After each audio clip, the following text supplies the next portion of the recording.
Você perdoaria uma traição? Já aconteceu isso com você? Graça e paz aprofundados, aqui é Luiz Carvalho do canal Aprofundando em Deus.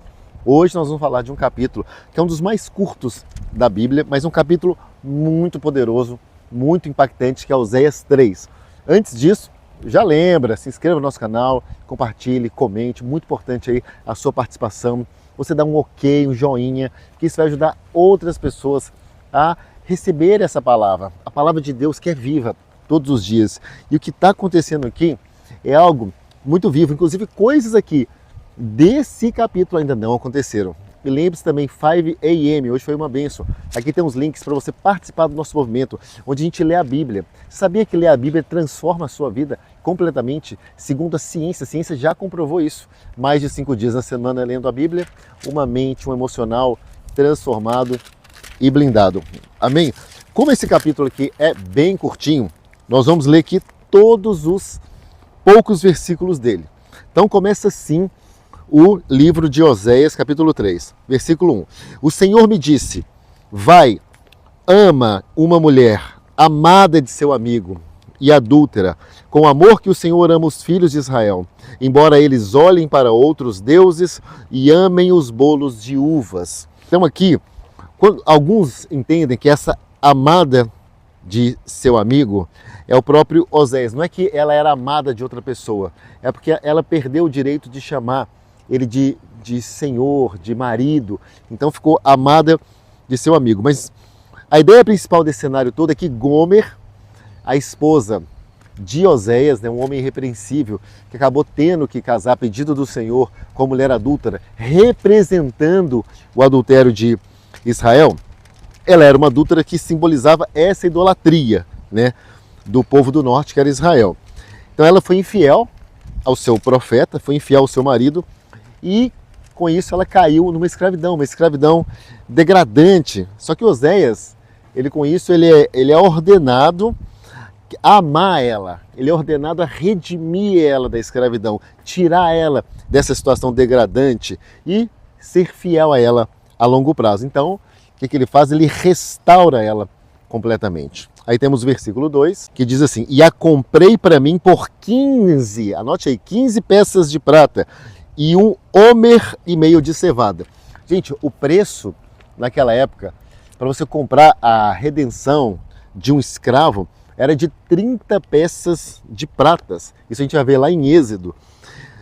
E também um pouco de cevada. Ou seja, 15 peças de prata, só metade, significa que sim, essa mulher ela tinha metade do valor, o valor dela estava baixo, era uma prostituta de baixo valor. Ou seja, uma mulher gasta, Gomer estava gasta. Ela não estava sendo querida nem desejada por ninguém, porque o valor dela era muito reduzido. Então dá para imaginar a dor desse homem, esse homem tendo que comprar essa mulher, esse homem tão puro, esse homem tão fiel, esse profeta Oséias. Né? Com certeza ela estava nesse momento aí vestida de trapos, de farrapos, abusada, reduzida a uma situação menos que de uma escrava. Ela valia metade de uma escrava, né? Ela deve ter pensado assim, em algum momento, como que esse homem, depois de tudo que eu fiz, nesse estado degradante que eu estou, como que ele pode me amar dessa forma, depois de tudo? Assim é Deus, assim é Jesus. Porque 800 anos depois disso que aconteceu aqui, alguém estaria pendurado numa cruz, que também foi vendido por 30 peças de prata, o preço de um escravo. E ele tomou o lugar no sofrimento do nosso lugar, para que nós pudéssemos tomar o lugar na glória. Assim é com todos nós. Jesus fez isso por nós. Mesmo aqueles que rejeitaram Jesus, ele morreu por todos nós. E no versículo 3 tem, e lhe disse, tu ficarás comigo muitos dias, não te prostituirás, nem serás de outro homem. Assim quero eu ser também para ti. A ideia aqui é, Gomer, né, ela tinha abandonado Oséias, né, por muitos e muitos dias, e agora ela se viu voltando para ele. Embora numa condição, né, deplorável, ela seria esposa dele mais uma vez. Ou seja, isso simboliza o quê? Israel. Israel que vai aceitar Cristo na segunda vinda, porque na primeira Israel rejeitou, mas na segunda grande parte vai aceitar.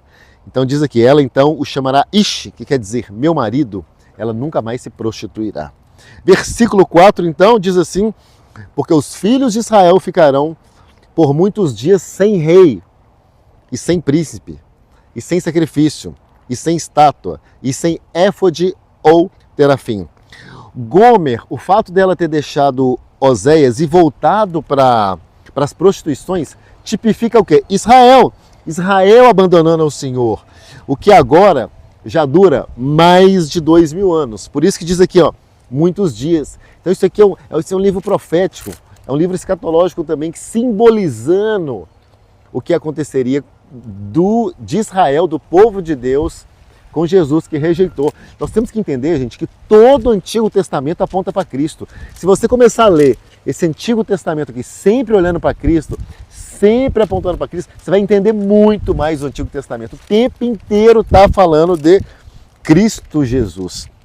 E finalmente, versículo 5 diz assim, né, que fala da restauração de Israel sob o Messias. Depois tornarão os filhos de Israel e buscarão o Senhor, o seu Deus, e a Davi, seu rei, e temerão ao Senhor e a sua bondade no fim dos dias.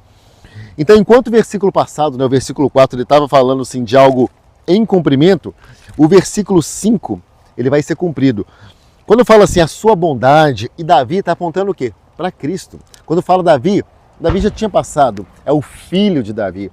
Muitos chamavam Jesus de o filho de Davi, ou seja, o rei. Jesus simboliza esse rei. Então, mais uma vez, apontando para Cristo aqui no texto, entendeu? Seu amado, o amado da nossa alma, Jesus.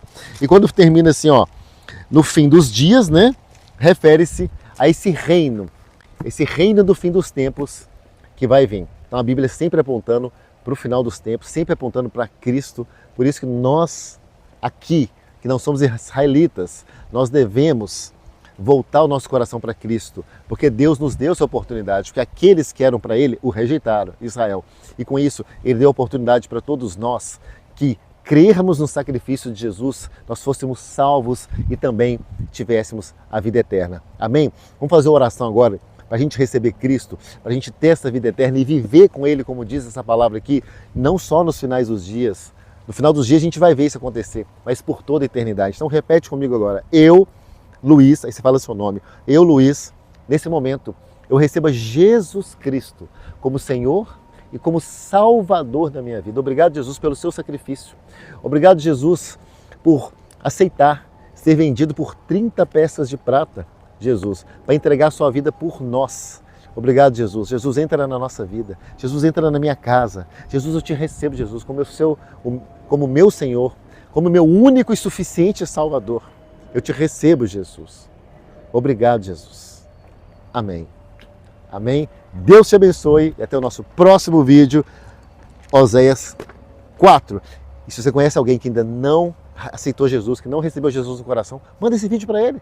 Quem sabe no final ele não é tocado e se entrega para Jesus e você encontra com ele lá no paraíso, na vida eterna. Amém.